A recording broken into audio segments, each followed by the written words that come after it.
How's it going, guys? I stopped by Gunz's shop. We are doing a little bit of maintenance on my front diff. He's actually going to crack it open, see what it looks like inside. My last race, it was making a little bit of noise, so I just want to check it out, make sure it's okay. And after this, we're going to do some snack sticks? Snack sticks and trail riding. Venison snack sticks, and he's going to show me around on some of his trails. Stay tuned.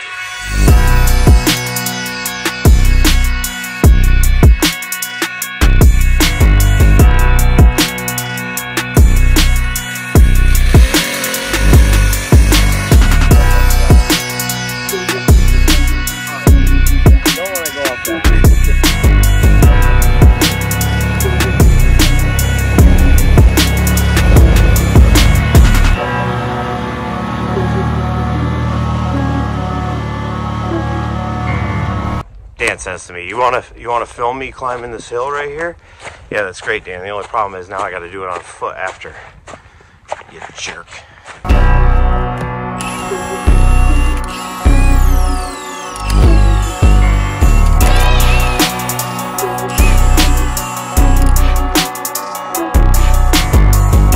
one looks like one side is worn more than the other. I can check that. Okay. What about these ones? I didn't even look at these. This is the ring gear. This looks alright. It's not chipped up at all. Yeah, there's like no chunks. It's tight. Run it. See, these are mine. I mean, you can compare.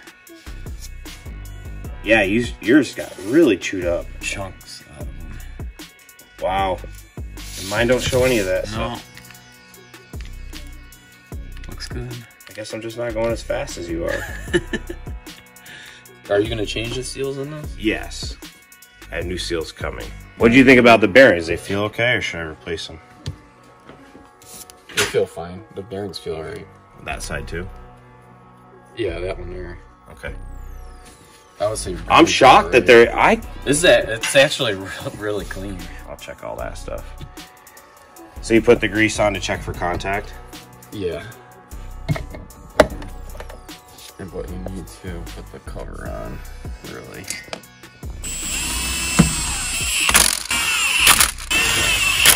Put the narcissies on the ring gear, and then you got to move the pinion around, and then you can see where the grease will touch and make contact. And you're looking for both sides of that tooth. Mostly on the pinion, yeah, on the drive side. On the pinion.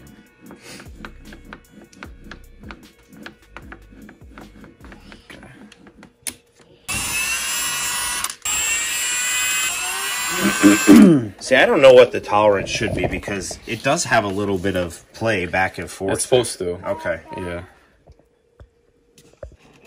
So you got good contact in there.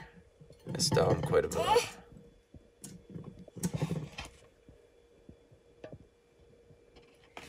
I'd say it's in pretty good shape. So leave gears, leave all that. Yeah, I wouldn't replace it. No, I wouldn't replace the bearings or I mean, unless your seals are leaking, you could do those too. I feel one of them was, and I've already ordered the seals, so I'm going to do the seals regardless. Yeah.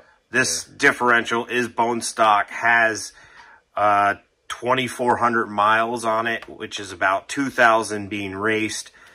It's high miles, high abuse. Well, you got a little play here, up and down. Show me. I would say those bearings are starting to go. Okay, so those are the. They would just the bearing here, and then maybe your needle bearing I would change. How does that come out? Difficult. That's one I always have to weld the nut onto and bang it out. Yeah. I mean, we could pull this apart if you want and get it all out. But. I would love that because I honestly don't have the. It's easier putting back together than this. Right, that's what I was saying. I don't have the know-how or the tools to take that off. So, yeah, if you want to, we can dig into it. Help me take that off. I'd appreciate it. I'll get a new bearing ordered. Yep, sounds good.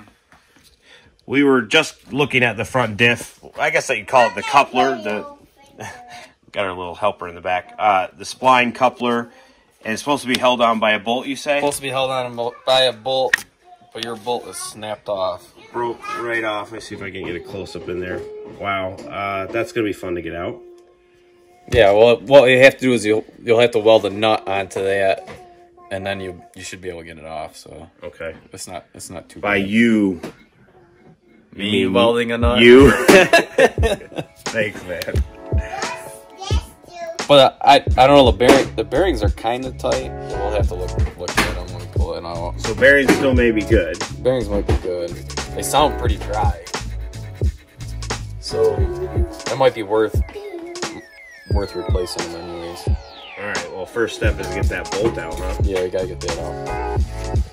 Oh, she's got a hammer. She's ready to help.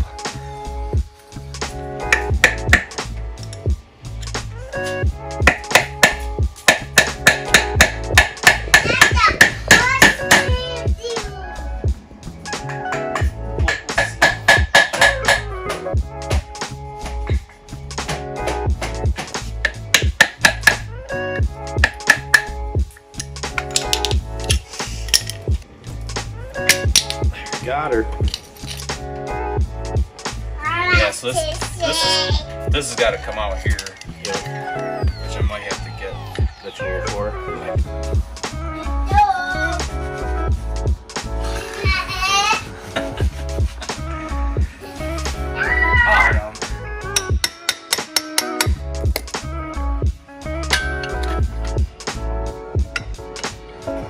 We're using this piece of square bar because we don't have the right size socket for that collar on the inside.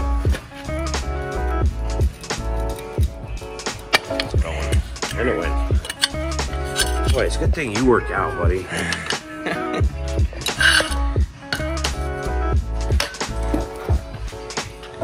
So it was a regular thread. Regular thread. Yeah, we were wrong at the beginning there, but we got it now. The rear diff is reverse thread. Yeah, because if you think about it, it's transferring the drive forward in reverse. And those are dry, huh? Oh yeah. Feel like crap. Definitely. So we gotta get that. Yeah. Bust it out, bolt out.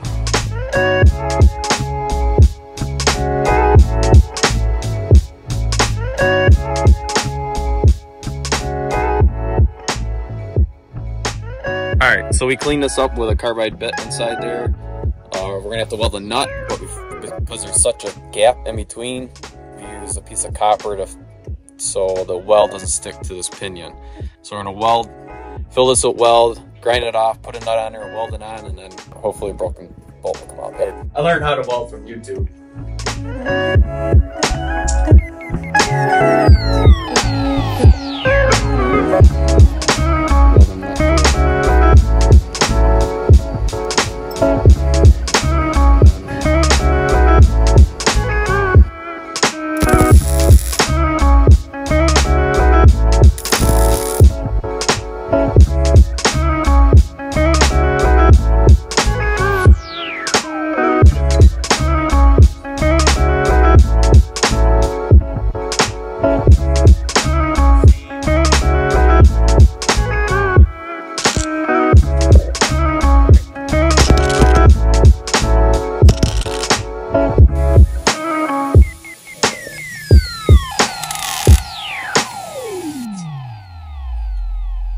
Again, when you slipped off, it moved.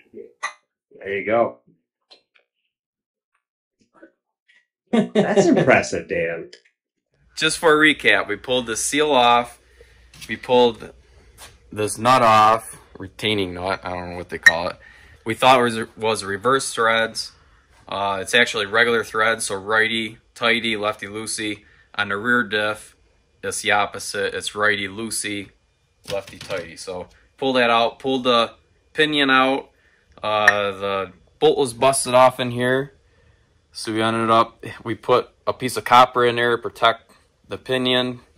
We welded it, filled up the gap, welded a nut on there, pulled that out. So we got that off. So we cleaned everything up here. We cleaned the diff up. The needle bearings were also stuck in there, so you also had to weld a nut inside that. Yep. And then a bolt and pull that. Pull that out. Now we got to pull the bearing off of the pinion here, and Drew's gonna put new bearings on this. So and show us what tool you got here to pull that bearing. Is just a bearing. Standard bearing puller. Put this on here and zip it right off.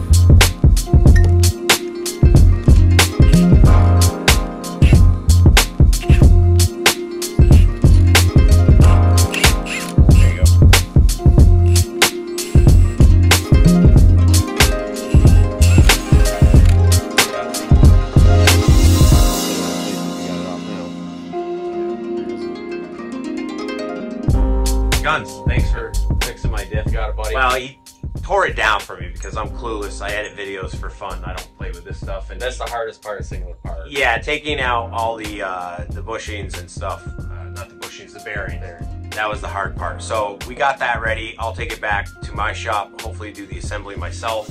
For now, we got to go back out and check on my snack sticks. See how those are coming along in the smoker. And while those are gonna smoke, we're gonna go for a trail ride. Yep, give you a little tour of the farm. Yeah, so Gunz lives on a farm here in New York State, and we're gonna go see the property. Look at the size of that cock. We just jumped in Gunz's, what is this, a Defender? Defender, HD8. HD8 Defender. He's gonna go show me the trails. Before we do that, we're gonna let you guys take a look at how we prepared the snack sticks last night in his kitchen, and just grinding everything up and how we seasoned it, what we used. So here's that process.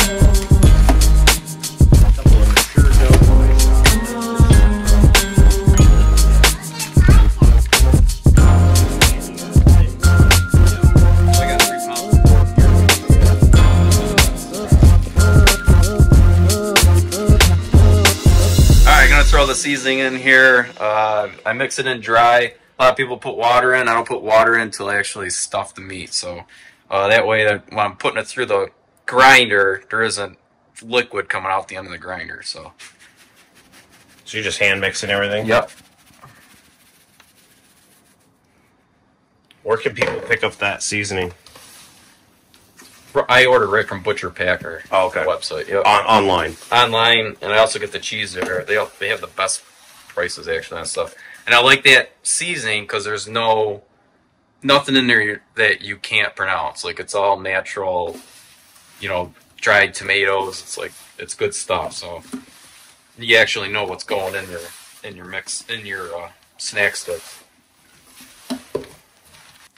It's about an 8-hour smoke process. 8 hours it takes, yeah. But we let this sit overnight and cure. You can. I've done it right afterwards, but for us, it'll be easier. Let it sit overnight, and then we'll smoke it all day tomorrow for 8 hours. Nice. That is a big grinder. How old is this thing? Oh, it came out of Butcher Shop in like the 50s. Wow. Who makes it? Hobart. That's a cool piece of equipment. So like all of our meat cutting equipment was like my great uncle that owned a butcher shop. He closed down. My grandpa bought all the stuff off of him, and then we got it here. Yeah.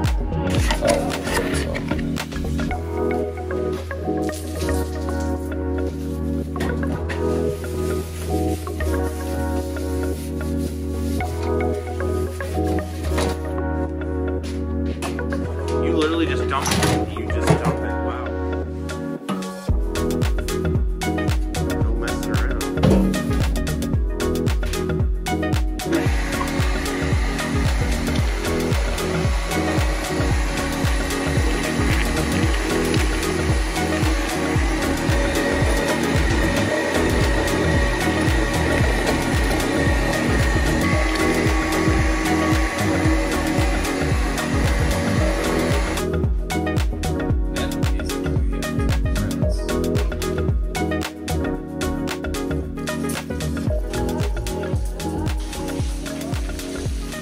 Pitcher and a half of water. Again, you're just going by consistency and feel. Yeah, I kind of just kind of goes through my fingers just a little bit. That's all I'm going for. You get it too dry, it won't go through the stuffer. If you get it too wet, then your case, when it evaporates in the casing is shrinking too much. And then also a lot of water in it, the temperature fluctuates more in the casing, so it doesn't cook as easy. Oh, sure. My favorite part. By temp cheese. Oh, I'm so excited. I feel like there's a lot of racers who also like snack sticks. I think there's also a large portion of the race community that are just outdoorsmen in general. Whether they hunt or enjoy eating venison, maybe they find this of interest. Plop it in. Plop my meat in here. Your meat. You're fisting my meat right there. Yeah, gotta get all the air out. Now, are you twisting it into lengths as you... No. So you smoke it all as one long length, and that's why your edges weren't twisted. That's right, your snack sticks were cut. He gave me one of the pre-made ones he already had made up. See if we can. There's some cheese in it, but the casing on it, real thin casing, the camera can't pick it up. Man, just good flavor too. Nicely done, Dan. Nicely done. I tie the beginning. Right. So it doesn't have an escape. Yeah.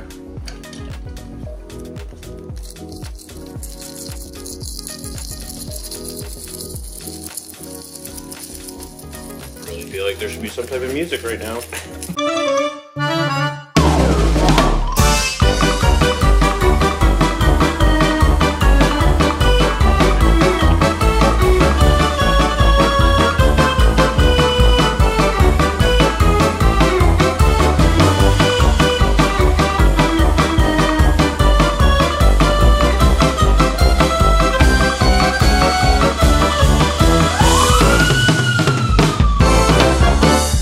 We got it all stuffed. We're gonna put it out in the smoker, let it hang overnight, and we'll fire our smoker out first thing in the morning. We should have put that on there. Go ahead. Oh, He's already touched my meat. Why don't you touch her pie? I'm in the video. There it is. Boom. Snack sticks. A little bit of smoke coming off them already. Steam. Steam, that's all it is. We're still getting up to temperature. All right, so what step are we at? You've got this thing going about an hour and a half now? Yeah, so we gotta wait for about an hour and a half. You don't put smoke on until after that. You gotta let the casings dry out, and then we'll put smoke to it. Let's see your setup here. What do you... It'll take about 7 hours with smoke. So I built this smoker. This is an old refrigerator turned upside down. So that would be the freezer down there. And I built racks for in here, dowels to hang the sausage. Down below I have a burner. It's just a deep fryer burner that I plumbed in down at the bottom here. And then this is where the smoke will be. Here I got an extra... Just on a hot plate, you put some wood chips in that? Yep. So I regulate the temperature with this burner in here, and then that's just for the smoke. Just for flavor. Yep. And we're looking about an 8 hour... 8 hours smoke. Probably got about $1,000 into the smoker. Well, can't wait to taste what comes out of it, man. Does a good job.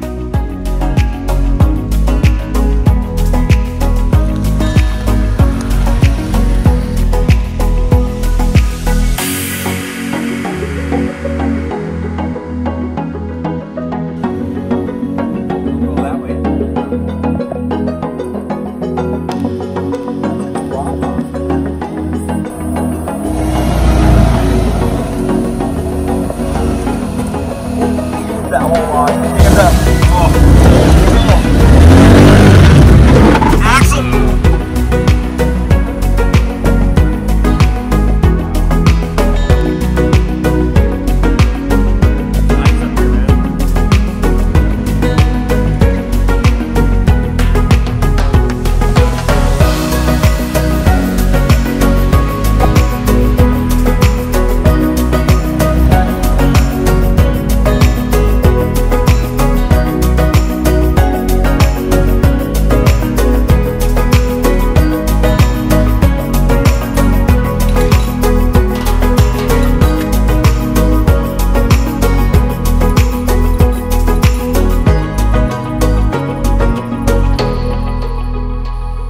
I think you almost got it. Keep trying.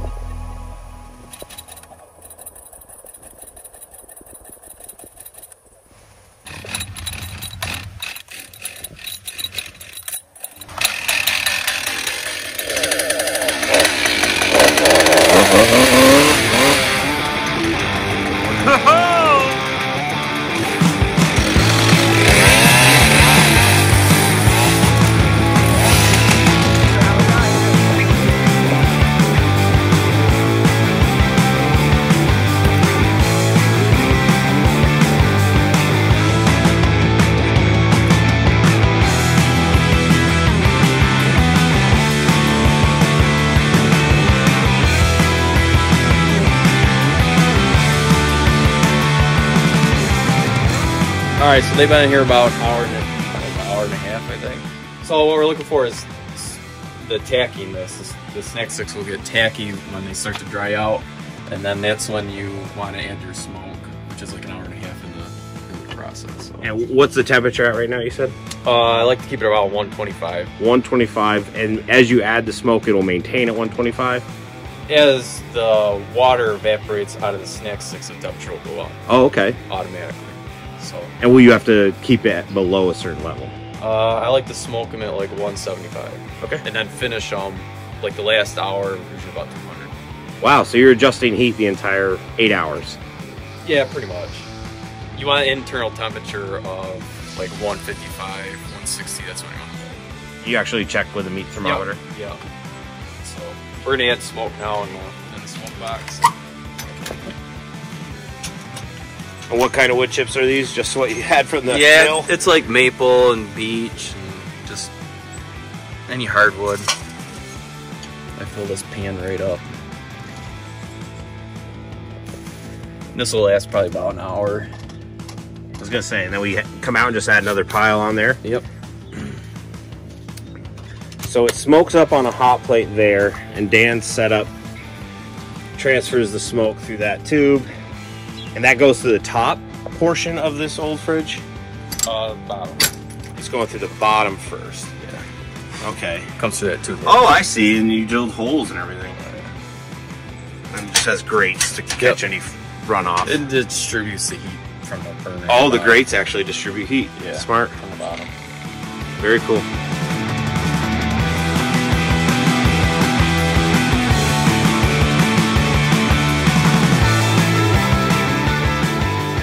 Spent 8 hours in the smoker. Yep. And I believe they're done. He rotated it one time.